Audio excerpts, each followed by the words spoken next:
The Exorcist, 40th Anniversary Edition, by William Peter Blatty. This is the author.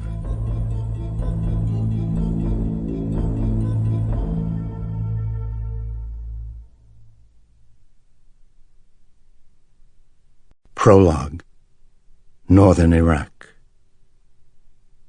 The blaze of sun wrung pops of sweat from the old man's brow, yet he cupped his hands around the glass of hot sweet tea as if to warm them. He could not shake the premonition. It clung to his back like chill wet leaves. The dig was over. The tell had been sifted stratum by stratum, its entrails examined, tagged, and shipped. The beads and pendants, glyptics, phalli, groundstone mortars stained with ochre, burnished pots.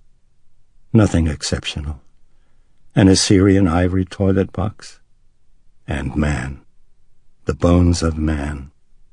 The brittle remnants of cosmic torment that once made him wonder if matter was Lucifer, upward groping back to his God. And yet now he knew better.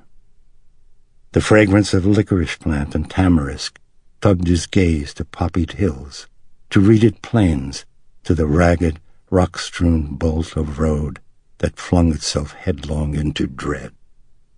Northwest was Mosul, east Erbil. South was Baghdad and Kirkuk and the fiery furnace of Nebuchadnezzar. He shifted his legs underneath the table in front of the lonely roadside chikana and stared at the grass stains on his boots and khaki pants. He sipped at his tea. The dig was over. What was beginning? He dusted the thought like a clay-fresh find, but he could not tag it. Someone wheezed from within the chikana, the withered proprietor shuffling toward him, kicking up dust in Russian-made shoes that he wore like slippers, groaning backs pressed under his heels. The dark of his shadow slipped over the table. "Kaman chai, Khawaja?" More tea? The man in khaki shook his head, staring down at the laceless, crusted shoes, caked thick with debris of the pain of living. The stuff of the cosmos, he softly reflected. Matter, yet somehow, finally, spirit. Spirit and the shoes were to him but aspects of a stuff more fundamental, a stuff that was primal and totally other. The shadow shifted. The Kurd stood waiting like an ancient debt. The old man in khaki looked up into eyes that were damply bleached, as if the membrane of an eggshell had been pasted over the irises. Glaucoma. Once he could not have loved this man. He slipped out his wallet and probed for a coin among its tattered, crumpled tenants. A few dinars, an Iraqi driver's license, a faded plastic Catholic calendar card that was 12 years out of date. It bore an inscription on the reverse. What we give to the poor is what we take with us when we die.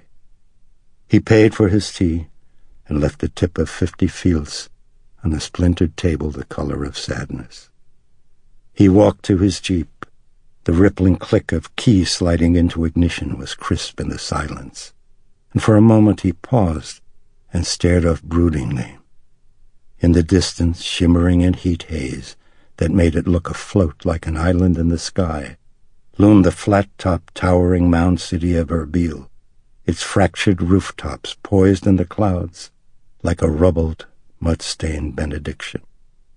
The leaves clutched tighter at the flesh of his back. Something was waiting. "Alama Akhawaja," rotted teeth. The Kurd was grinning, waving farewell. The man in khaki groped for warmth in the pit of his being and came up with a wave and a mustard smile. It dimmed as he looked away. He started the engine, turned in a narrow, eccentric U, and headed toward Mosul. The Kurd stood watching, puzzled by a heart-dropping sense of loss as the jeep gathered speed. What was it that was gone? What was it he had felt in the stranger's presence? Sample complete. Ready to continue?